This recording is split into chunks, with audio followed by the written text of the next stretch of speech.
Hello everybody, welcome back to my channel. हम हमारी a court of thorns and roses वाली कहानी continue करने वाले हैं। ये इस सीरीज़ का पार्ट 2 होगा।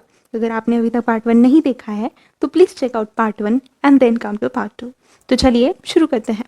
हमने पिछले पार्ट में देखा था कि उस मॉन्स्टर ने फेरा को जादू की मदद से सुला दिया था। फिर फेरा को एक झटका महसूस होता है और वो जाग जाती है, और तभी उसे पता चलता है कि उस मॉन्स्टर ने उसे जादू की मदद से सुला दिया था। उसे बहुत गुस्सा आ रहा होता है लेकिन वो कुछ नहीं कर सकती। तो अब हम देखते हैं कि फेरा, मॉन्स्टर और वो घोड़ा तीनों भी प्रिंथियन में आ चुके हैं। तो अब प्रिंथियन के बारे में जानते हैं। जैसे मैंने बताया था, प्रिंथियन एक फेरीलैंड है, यानी वहाँ सिर्फ फेरीज रहती है। और प्रिंथियन 7 भागों में यानी 7 पार्ट्स में डिवाइडेड है। मैं स्क्रीन पर प्रिंथियन का मैप दे दूंगी आपके रेफरेंस के लिए।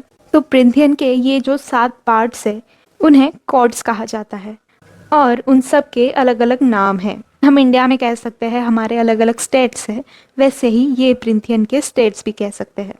और इन कोर्ट्स को चलाने वाले 7 हाई लॉर्ड्स हैं, यानी प्रिंथियन में 7 गवर्नर्स है। और प्रिंथियन का कोई एक राजा नहीं है, ये 7 हाई लॉर्ड्स प्रिंथियन को चलाते हैं। तो इन 7 कॉर्ड्स में से 3 कॉर्ड सोलर कॉर्ड्स हैं, जिन्हें सन यानी कि सूरज रूल करता है। और बाकी के जो 4 कॉर्ड्स है वो सीजनल कॉर्ड है, यानी जिन्हें मौसम रूल करता है। तो सबसे ऊपर आता है द नाइट कॉर्ड, फिर उसके नीचे है डे कॉर्ड, उसके नीचे है डाउन कॉर्ड, और डाउन कॉर्ड के नीचे आती है एक जगह जिसका नाम है अंडर द माउंटेन। इस जगह को इन 7 में से कोई भी हाई लॉर्ड रूल नहीं करता है, तो उसे कौन रूल करता है वो आगे हम जानेंगे। फिर उसके नीचे साइड बाय साइड आते हैं समर और ऑटम कॉर्ड, और सबसे लास्ट में और सबसे साउथ में आता है द स्प्रिंग कॉर्ड। और स्प्रिंग कॉर्ड से ही जो ह्यूमंस की लैंड है उसकी बॉर्डर बनी हुई है, उस जंगल में जहाँ फेरा शिकार कर रही थी, उसे द वॉल कहा जाता है। तो फेरिस दिखती कैसी है? ह्यूमन का यानी इंसानों का एक परफेक्ट वर्जन मतलब ही फेरिस है। उनकी स्किन परफेक्ट होती है, वो दिखने में एक सुपर मॉडल जैसी दिख सकती है। फेरिस दिखने में बहुत ही खूबसूरत होती है और उतनी ही खतरनाक होती है। सिर्फ फर्क इतना होता है कि उनके कान नुकीले होते हैं। तो जैसे हमारे यहाँ लोगों के क्लासेस होते हैं, वैसे ही प्रिंथियन में भी लोगों के अलग अलग क्लासेस है। तो सबसे नीचे आती हैं जो प्रिंथियन की आम जनता है, यानी जो फेरिस है, उन्हें भी जादू आता है। प्रिंथियन में सभी को जादू आता है। उनके ऊपर आते हैं दी हाई फेज। हाई फेज यानी जिसे हम प्रिंथियन के रॉयल फैमिलीज भी कह सकते हैं। और ये हाई फेस कॉमन फेरीज से थोड़े ज़्यादा पावरफुल होते हैं। और फिर सबसे ऊपर आते हैं हाई लॉर्ड्स, जो कि सबसे पावरफुल होते हैं। और जैसे कुछ देश बाकी के देशों से ज़्यादा पावरफुल होते हैं, वैसे ही प्रिंथियन में भी कुछ कोर्ट्स बाकी के कोर्ट्स से ज़्यादा पावरफुल हैं। कुछ कोर्ट्स में दोस्ती है और कुछ कोर्ट्स में दुश्मनी है, जो कि काफ़ी सालों से चलती आ रही है। तो ऐसी ही जो सबसे फेमस दुश्मनी है वो है नाइट कोर्ट और स्प्रिंग कोर्ट में। और कौन सा कोर्ट ज़्यादा पावरफुल है और कौन सा कम, ये उसके हाई लॉर्ड पे डिपेंड करता है। अगर उस कोर्ट का हाई लॉर्ड पावरफुल है तो वो कोर्ट पावरफुल हो जाएगा। तो अब हम हमारे कहानी की तरफ चलते हैं। हम देखते हैं कि वो मॉन्स्टर फेरा और उस मॉन्स्टर का वो घोड़ा, ये तीनों भी प्रिंथियन में आ चुके हैं। और फेरा को उसके सामने एक बहुत ही बड़ा गेट दिखाई दे रहा होता है, और वो मॉन्स्टर उसी गेट की तरफ चल रहा होता है, और वो घोड़ा उस मॉन्स्टर को फॉलो कर रहा है। जैसे ही वो तीनों उस गेट के पास जाते हैं, वो गेट अपने आप ओपन हो जाता है। वहाँ कोई भी गार्ड नहीं होता है, वो गेट्स अपने आप जादू की मदद से ओपन हो जाता है। फिर आपने आसपास देखती है तो वो एक बहुत ही खूबसूरत नेचुरल सीनरी दिखाई दे रही होती है। और जैसे हमने देखा था इंसानों की दुनिया में इस वक्त विंटर चल रहा होता है, पर यहाँ इस वक्त बहुत ही खूबसूरत स्प्रिंग है। जो सीनरी फिर आपने आंखों के सामने देख रही थी वो जादू के बिना पॉसिबल ही नहीं थी। कुछ देर चलते ही फेरा को उसके आगे एक बहुत ही बड़ा और एक बहुत ही खूबसूरत वाइट कलर का, जो कि मार्बल से बना है, ऐसा महल दिखाई देता है। फेरा अपने पीछे देखती है कि क्या वो गेट्स अभी भी ओपन हैं, क्योंकि फेरा वहाँ से भागने का सोच रही होती है। वो सोचती है मुझे सिर्फ साउथ डायरेक्शन यानी दक्षिण की ओर जाना है। और वो अपना जैकेट चेक करती है तो उसका चाकू गायब है। ये ज़रूर इस मॉन्स्टर ने गायब किया होगा। जैसे ही वो उस महल तक पहुंच जाते हैं वैसे ही फेरा उस घोड़े पर से नीचे उतर जाती है और फेरा को लगता है वो जल्द ही ज़मीन से टकराने वाली है क्योंकि उसे चक्कर आ रहे होते हैं, क्योंकि 4 से 5 दिनों से वो सफ़र में ही है और इन दिनों में फेरा ने कुछ भी खाया नहीं है। तो फेरा सोचती है कोई पागल ही होगा जो खाली पेट भागना चाहेगा। अगर मैं इस हालत में भागी तो मैं ज़्यादा दूर तक नहीं जा पाऊंगी और ये मॉन्स्टर मुझे पकड़ के मेरे टुकड़े टुकड़े कर देगा। तो अब वो मॉन्स्टर और फेरा उस महल के अंदर एंटर करते हैं और फेरा देखती है कि ये महल अंदर से और भी बहुत ज़्यादा खूबसूरत है। फेरा ने इतना खूबसूरत महल और इतनी खूबसूरत सीनरी, इतना खूबसूरत स्प्रिंग पहले कभी नहीं देखा है। ये सब कुछ सच में एक सपने जैसा था। ये महल, इस महल के अंदर का फर्नीचर, ये गार्डन, ये सब कुछ बहुत ही ज़्यादा आलीशान था। ये ऐसे लग रहा था कि किसी राजा का महल है। फेरा को ये तो पता था कि फेरीज ने इंसानों से अपने लिए बहुत ही बड़े महल बनवाए हैं, लेकिन फेरा ने ये नहीं सोचा था कि ये सब महल इतने आलीशान होंगे। वो मॉन्स्टर और फेरा महल में डाइनिंग हॉल में आ जाते हैं, जहाँ फेरा बहुत ही बड़ा और आलीशान डाइनिंग टेबल देखती है। उस टेबल पर अलग अलग तरीके का बहुत ही टेस्टी खाना रखा हुआ होता है। वो देखकर फेरा के मुंह में पानी आ जाता है। वो सब खाना देखकर फेरा को तसल्ली तो हो जाती है कि ये लोग खाना तो इंसानों जैसा ही खाते हैं। पर फेरा को बचपन से एक बात सिखाई गई है कि फेरे ने दिया हुआ खाना नहीं खाना चाहिए और फेरी ने दी हुई वाइन नहीं पीनी चाहिए, नहीं तो हम उनके गुलाम बन जाते हैं। वो मॉन्स्टर उस डाइनिंग टेबल के एक चेयर पर बैठने लगता है और जब वो उस चेयर पर बैठने वाला होता है, उस चेयर पर लैंड होने वाला होता है, तभी एक वाइट लाइट फ्लैश होता है और वो मॉन्स्टर एक बहुत ही ज़्यादा हैंडसम फेरी में कन्वर्ट हो जाता है। ये सब देख के फेरा बहुत ही ज़्यादा सरप्राइज हो जाती है और वो घबरा भी जाती है और वो दरवाजे के पास खड़ी हो जाती है उस डाइनिंग हॉल के। उस मॉन्स्टर को देखकर लग रहा था कि वो कोई साधारण फेरी नहीं है, वो ज़रूर हाई फे है, क्योंकि उसने पहने हुए कपड़े, उसका एटीट्यूड और ये महल एक हाई फे का ही हो सकता है। उसे देखते ही पता चल रहा था कि उसके पास पावर और अथॉरिटी है। उस मॉन्स्टर के बाल उसके कंधे तक आ रहे हैं और वो ब्लॉन्ड कलर के हैं, जैसे कि यूरोपियन लोगों के या वाइट लोगों के होते हैं। उसका फिजिकल बिल्ड भी काफ़ी अच्छा है। उसने चेहरे पर एक मास्क लगाया है जो कि मास्क पार्टीज में पहना जाता है। ये ज़रूर कोई फेरीज की फैशन होगी। वो फेरा से कहता है कि तुम्हें कुछ खा लेना चाहिए, पर फेरा अभी तक सरप्राइज से बाहर नहीं आई है। वो अभी तक उस मॉन्स्टर की तरफ आंखें फाड़ के देख रही है और वो वहाँ से भागने का भी सोच रही है। वो सोच रही है कि अगर मैं यहाँ से बहुत ही तेज़ भागूं तो कुछ सेकंड्स में ही मैं इस महल के गेट से बाहर चली जाऊंगी। पर फेरा चाहे कितनी भी तेज़ हो, वो उस मॉन्स्टर को आउटरन नहीं कर सकती। वो मॉन्स्टर फेरा से कई ज़्यादा पावरफुल है। फेरा उस मॉन्स्टर से पूछती है, कौन हो तुम? मॉन्स्टर फेरा की तरफ देखता है और बोलता है, बैठो और खाओ, नहीं तो तुम्हें चक्कर आ जाएगा। फेरा कहती है ये खाना इंसानों के लिए सेफ नहीं है। वो मॉन्स्टर हंसने लगता है, ये खाना सेफ है, ये तुम खा सकती हो। उसकी ग्रीन कलर की आंखें फेरा पर टिकी है। वो फेरा से कहता है ठीक है, तो तुम जा सकती हो, मैंने तुम्हें यहाँ कैद करके नहीं रखा है। दरवाजे खुले हैं, तुम प्रिंथियन में जहाँ चाहो वहाँ जा सकती हो। पर फेरा अपनी जगह से हिलती भी नहीं है, तो वो बोलता है ठीक है, जैसे तुम चाहो। तभी वहाँ कोई आ जाता है। वो कहता है कि तो क्या सच में एंड्रस मर चुका है? एक और हाईफे, ये एक लाल बालों वाला हाईफे था और इसने भी बहुत ही रिच कपड़े पहने हुए थे और उसे भी देखकर लग रहा था ये भी कोई इम्पोर्टेंट है और इसने भी एक मास्क पहना हुआ है। मॉन्स्टर कहता है हाँ, आई एम सॉरी। वो लाल बालों वाला फे कहता है कैसे? ऐशवुड की लकड़ी और समझौते के जादू से मैं इस लड़की तक पहुंच गया। लाल बालों वाला फे फेरा की तरफ देखता है और कहता है लड़की ने? एक इंसान ने एंड्रस को मारा है? तुम मजाक कर रहे हो? एक सिंगल ऐश एरो से इस बारीक सी लड़की ने एंड्रस को मारा? और फेरा नोटिस करती है कि वो जो गोल्डन हेयर वाला फे है उसके हाथ वापस उस मॉन्स्टर जैसे हो रहे हैं और उसके हाथों से बहुत ही बड़े और नुकीले नाखून बाहर आ चुके हैं। वो उस लाल बालों वाली फेरी से कहता है इस लड़की ने उसकी गलती मान ली है। लाल बाल वाला फे उसे कहता है और तुम उसे यहाँ लेकर आ गए, वाह, अब हम इसके साथ यहाँ फंस चुके हैं। और वो फेरा की तरफ देखकर कहता है क्या तुम्हें बहुत मज़ा आया मेरे दोस्त को मारने में।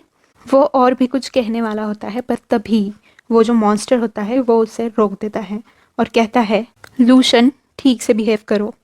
और वो लाल बालों वाला फेरी फेरा से कहता है मुझे माफ़ कर दीजिए, मेरा नाम लूशन है और मैं यहाँ का राजदूत हूँ। फेरा को एक सेकंड के लिए लगता है कि शायद ये उसका मजाक उड़ा रहा है। वो फेरा से कहता है तुम्हारी आंखें सितारों जैसी है और तुम्हारे बाल सोने जैसे चमक रहे हैं। शायद वो फेरा को कॉम्प्लीमेंट देने की कोशिश कर रहा था। फेरा उसे कुछ भी रिएक्शन नहीं देती है। वो मॉन्स्टर उस रेड हेयर वाली फेरी यानी जिसका नाम लूशन है उसे कहता है इसका नाम फेरा है। इस मॉन्स्टर ने शायद उस दिन फेरा के घर पे फेरा का नाम सुना होगा और वो फेरा से कहता है एलिस तुम्हें तुम्हारे रूम तक ले जाएगी। फिर वहाँ एलिस आ जाती है जो कि एक फेरी है ऑब्वियसली। उसके ब्राउन बाल है, उसने वाइट कलर का एप्रन पहना है और उसने भी वो पार्टी वाला मास्क पहना है। पर एलिस का मास्क थोड़ा सिंपल वाला है। इन तीनों में से जो मॉन्स्टर है उसका मास्क सबसे रिच है। उस पर अलग अलग तरीके के स्टोन्स लगे हुए हैं और वो दिखने में ही पता चलता है कि वो बहुत ही महंगा होगा। एलिस फेरा को उसके रूम में ले जाने लगती है पर जाते जाते फेरा उस मॉन्स्टर और उस लाल बालों वाली फेरी जिसका नाम लूशन है उसकी बातें सुन लेती है। लूशन मॉन्स्टर से कहता है कि तुम उस लड़की को यहाँ क्यों लेकर आ गए और हमें एंड्रस को वहाँ भेजना ही नहीं चाहिए था। ये एक बहुत ही ख़राब आइडिया था और उस लड़की का क्या करना है, उससे जल्द से जल्द छुटकारा पाओ, ये हम पर बोझ ही बनेगी। मॉन्स्टर कहता है नहीं, जब तक हमें कोई सही रास्ता नहीं मिलता तब तक हम कुछ नहीं करेंगे और ये लड़की यही रहेगी, उससे कोई कुछ भी नहीं कहेगा।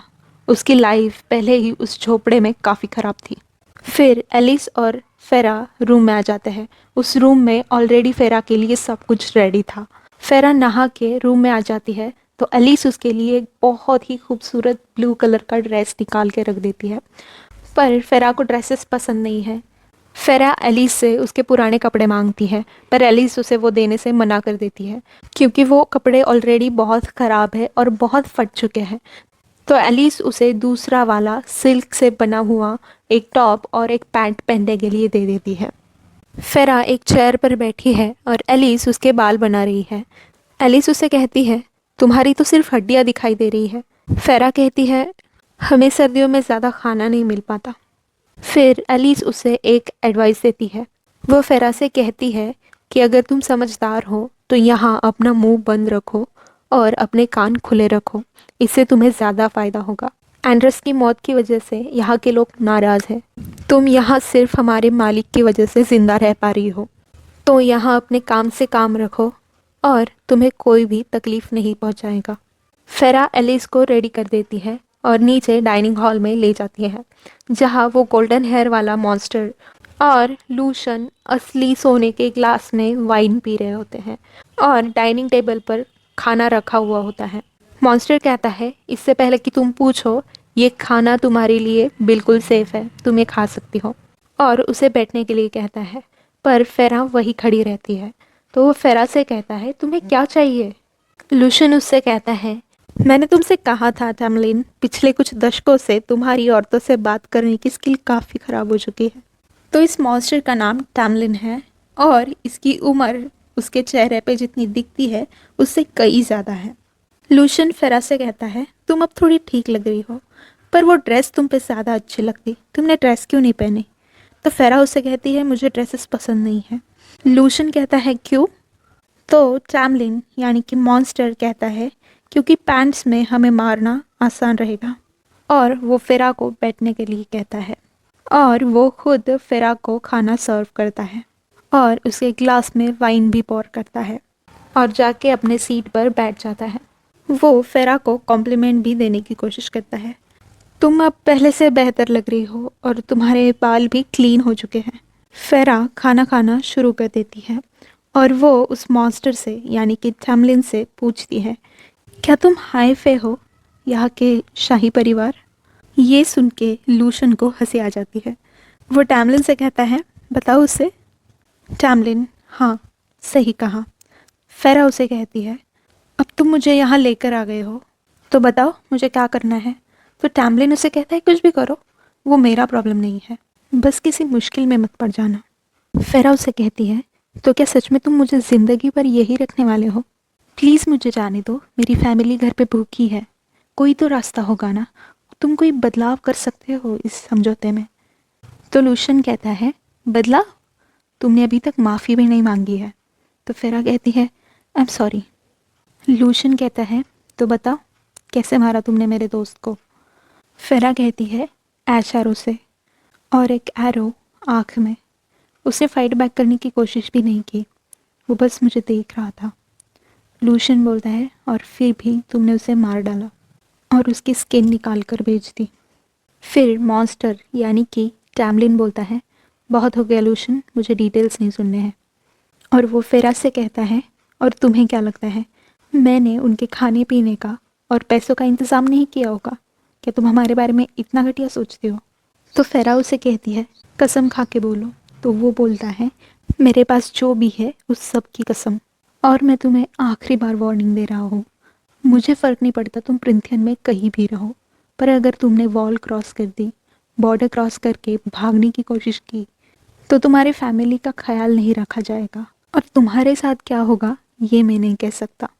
जब फेरा खाना खाना स्टार्ट करने वाली होती है, तब वो मॉन्स्टर कहता है, ये खाना तुम खा सकती हो, इसमें कोई जहर नहीं है या फिर इस पे कोई भी जादू नहीं किया गया है, इसीलिए तुम्हें यहाँ बैठकर ये खाना खाना ही पड़ेगा, और अगर तुम्हें चक्कर आते हैं तो इसमें तुम्हारी गलती है, और आगे से लूशन तुमसे ठीक से बिहेव करेगा। फेरा उस दिन बहुत अच्छे तरीके से खाना खाती है क्योंकि उसे भूख भी लगी होती है, और वो खाना भी बहुत ज़्यादा टेस्टी होता है। फेरा थोड़ा और खाना खाना चाह रही होती है, तो वो थोड़ा सा चॉकलेट टार्ट लेने के लिए हाथ आगे बढ़ाती है, पर तभी टेबल का पूरा खाना गायब हो जाता है, और फेरा थोड़ी सी एम्बैरेस हो जाती है, और वो थोड़ी नेचुरली बिहेव करने की कोशिश करती है कि कुछ नहीं हुआ, मैं कुछ लेना नहीं चाह रही थी, और वो अपना फॉक अपने प्लेट पर रख देती है। तभी टैमलिन उससे कहता है कि अगर तुमने एक और बाइट खाया तो तुम्हारा पेट फट जाएगा।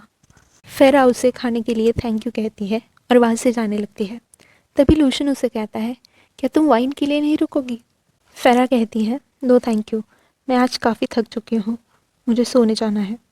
लूशन कहता है, मैंने बहुत सालों बाद तुम में से किसी को देखा है, तुम इंसान कभी नहीं बदलते ना, तो तुम्हें हमारे साथ टाइम स्पेंड करना अच्छा क्यों नहीं लगता? फेरा कहती है, तुम एक हाई फे हो, तुम लोग मेरे लिए इतना क्यों कर रहे हो? लूशन कहता है, सही कहा, पर मुझे जानने में खुशी होगी। वो अपने फेस की तरफ हाथ करके कहता है, तुम कोई भी दूसरा काम करना चाहोगी ये सब इग्नोर करके। मतलब वो कहना चाह रहा होता है कि तुम हमारी इतने हैंडसम फेस और इतनी हॉट बॉडी इग्नोर कैसे कर सकती हो, तुम हमें भाव क्यों नहीं दे रही हो? वो कहता है, या फिर क्या तुम ऑलरेडी किसी के साथ हो? फेरा कहती है, हाँ, गांव में मेरा एक बॉयफ्रेंड है। टैमलिन कहता है, क्या तुम उससे प्यार करती हो? फेरा कहती है, नहीं। टैमलिन और लूशन एक दूसरे की तरफ देखते हैं। फिर टैमलिन फेरा को कहता है, तो क्या तुम किसी और से प्यार करती हो? ये सुन के फेरा ज़ोर से हंसने लगती है और कहती है, नहीं, पर क्या तुम लोगों को ये सब जानना है मेरा कोई बॉयफ्रेंड है या नहीं? तुम लोग मुझे ज़्यादा हैंडसम लगते हो या मेरे गांव के लोग? और अगर ज़िंदगी भर के लिए मैं यहाँ तुम लोगों के साथ फंस चुकी हूँ तो तुम लोगों को ये सब क्यों जानना है? टैमलिन कहता है, हमें बस तुम्हारे बारे में थोड़ा सा जानना था, तुम जाके आराम करो, हम दोनों दिन भर काफ़ी बिजी रहते हैं, अगर तुम्हें कुछ चाहिए तो तुम स्टाफ से बोल सकती हो। फेरा बोलती है, मुझ पर इतनी मेहरबानी क्यों? टैमलिन बोलता है, मैं वैसे ही किसी ना किसी को मारता रहता हूँ, और तुम इतने इम्पोर्टेंट नहीं हो कि तुम्हारे खून से मैं अपना महल और अपने गार्डन्स खराब करूँ, बस तुम हमें मारने की कोशिश मत करना। ये सुन के फेरा को थोड़ी तसल्ली मिल जाती है कि हाँ, शायद मैं इतनी इम्पोर्टेंट नहीं हूँ, और वो उन लोगों को थैंक यू बोलकर वहाँ से चली जाती है। दूसरे दिन फेरा जल्दी जाग जाती है, और वो वैसे ही उसके बेड पे लेटी हुई है, और वो सोच रही है, अगर मैं घर पे होती तो इस वक्त मैं जंगल में होती शिकार करने के लिए। नेस्टा अभी बहुत खुश हो रही होगी क्योंकि मैं घर से जा चुकी हूँ, और वो शायद गांव वालों को कहानियाँ सुना रही होगी कि कैसे एक फेरी मुझे ले गई और शायद वो फेरी मुझे इस वक्त खा चुकी है। अगर यही मेरी किस्मत है तो आई होप कि इससे मेरी फैमिली का कोई फ़ायदा हो जाए, एटलीस्ट उन लोगों को 2 वक्त का खाना मिले। और शायद अगर टैमलिन सच कह रहा है तो वो ऑलरेडी मेरे फैमिली को खाना और पैसे दे चुका है। उसने कहा था तुम्हारे बाल साफ लग रहे हैं। इसे तो कॉम्प्लीमेंट देना अभी नहीं आता। ये सब वो सोच ही रही होती है, तभी फेरा को किसी के गिरने की धड़ से आवाज़ आती है। फेरा देखती है कि उसके रूम के दरवाजे में एलिस, जो कि मेन सर्वेंट है, वो गिर चुकी है, क्योंकि कल रात फेरा ने उसके रूम के दरवाजे पे एक ट्रैप यानी कि एक जाल बिछाया था, ताकि उसके रूम में कोई आता है तो उसे पता चले। वो सुबह होते ही उसे हटाने वाली होती है, पर वो भूल जाती है। फेरा बोलती है I am sorry, I am sorry.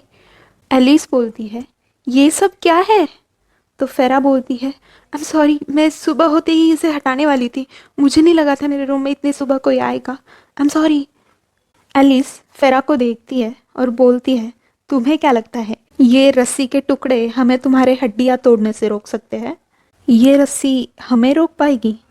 फेरा कहती है इससे मुझे भागने के लिए थोड़ा सा टाइम मिल जाएगा। एलिस कहती है तुम्हें क्या लगता है तुम हमसे तेज़ भाग सकती हो? फेरा कहती है नहीं, पर मैं अपनी मौत नींद में तो नहीं फेस करूँगी ना। एलिस हंसने लगती है और उसे कहती है हमारे मालिक ने कहा है कि तुम यहाँ जियोगी, जियोगी यानी कि तुम्हें कोई मारेगा नहीं, और हम हमारे मालिक की बात मानेंगे। फेरा उसे फिर से सॉरी बोलती है और एलिस बोलती है वैसे तुम्हें मानना पड़ेगा, एटलीस्ट तू फाइट बैक करने की कोशिश तो कर रही हो। एलिस फेरा को नाश्ता देती है और उसके नहाने की तैयारी करती है। फेरा एलिस से पूछती है मैं इस वक्त कहाँ हूँ और ये जगह क्या है? एलिस बोलती है ये जगह सुरक्षित है और तुम्हारे लिए इतना ही काफ़ी है, और अगर तुम महल से ज़्यादा दूर जाओगी तो अपना ध्यान रखना। एलिस उसे शायद इस जगह का नाम नहीं बताना चाहती, तो फेरा एलिस से कहती है मुझे किस तरीके के फेरी से बचना चाहिए? तो एलिस बोलती है सभी तरीके के। फिर एलिस फेरा को रेडी कर देती है। रेडी होने के बाद फेरा एलिस से पूछती है अब मुझे क्या करना चाहिए? एलिस बोलती है तुम गार्डन में वॉक के लिए जा सकती हो। फेरा को हंसी आ जाती है, पर वो खुद को कंट्रोल करती है। फेरा पर बहुत ही कम उम्र से फैमिली की रिस्पॉन्सिबिलिटीज़ आ चुकी थी, इसीलिए उसे गार्डन में घूमने जैसी चीज़ों के लिए कभी टाइम ही नहीं मिला। पर फेरा सोचती है कि इसी बहाने वो जिस जगह पर रह रही है उस जगह के बारे में थोड़ी इन्फॉर्मेशन कलेक्ट कर सकती है। तो फेरा अकेली ही गार्डन में वॉक करने के लिए निकल पड़ती है। वो सीढ़ियों से नीचे उतरती है और वहाँ एक बहुत बड़ा हॉल होता है और उस हॉल में बहुत ही खूबसूरत पेंटिंग्स होती हैं। तो फेरा उस पेंटिंग को देखने लग जाती है क्योंकि उसे पेंटिंग करना पसंद है। और उस हॉल में इस वक्त कोई भी नहीं है, तो फेरा को थोड़ा अजीब लग रहा होता है कि इतना बड़ा महल है पर उस महल में कोई भी नहीं रहता। इस महल में एक अलग ही खालीपन लग रहा था। फेरा सोचती है जितना मैंने सोचा था उससे तो ये लोग काफ़ी अच्छे हैं, और जितना कहानियों में बताया जाता है उससे तो ये फेरी बहुत अच्छी है, यानी कि वो टैमलिन की बात कर रही थी। और फेरा सोचती है कि वो एलिस को अपनी तरफ कर लेगी, क्योंकि शायद एलिस फेरा को छोड़ देने के लिए टैमलिन को कन्विंस कर सकती है। तभी फेरा को पीछे से कोई आवाज़ देता है तुम। फेरा पीछे मुड़कर देखती है तो वहाँ टैमलिन खड़ा है, और ऐसे लग रहा था कि वो किसी लड़ाई पर जा रहा है। उसने कपड़े वैसे पहने थे और उसके बाल बंधे हुए थे, और उसके पॉइंटेड कान, पॉइंटेड ईयर साफ साफ दिखाई दे रहे थे, और वो मास्क भी चेहरे पर लगा हुआ था। वो बोलता है तुम कहाँ जा रही हो? तो फेरा बोलती है गुड मॉर्निंग, मुझे नहीं पता था मैं हाउस अरेस्ट पर हूँ, यानी मैं घर में बंद हूँ।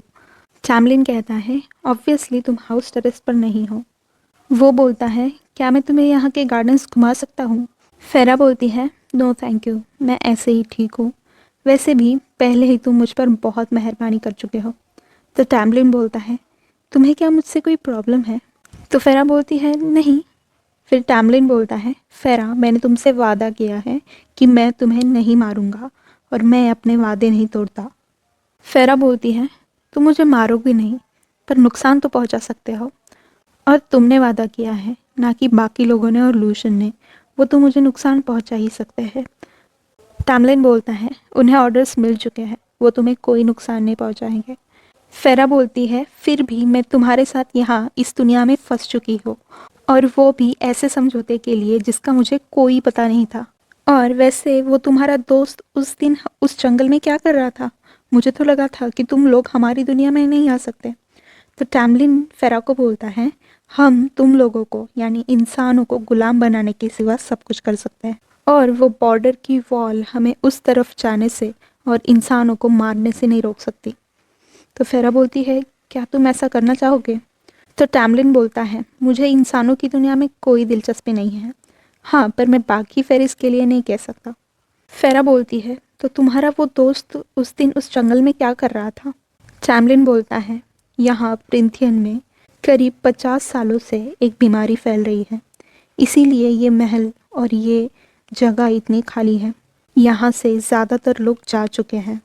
ये बीमारी बहुत धीरे से फैल रही है, पर इसकी वजह से हमारा जादू कुछ अजीब तरीके से काम कर रहा है, और इसकी वजह से मेरे खुद के पावर्स भी काफ़ी कम हो चुके हैं।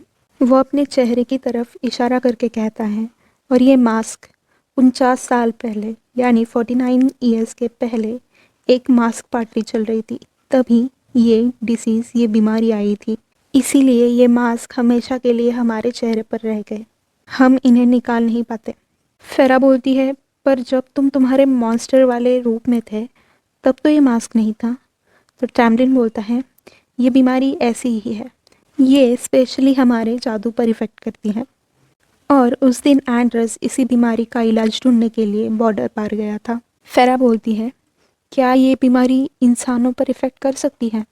तो टैमलिन बोलता है, हाँ शायद कर सकती है, पर ये अभी बहुत धीरे से स्प्रेड हो रहा है, तो अभी के लिए तुम्हारे लोग सुरक्षित हैं।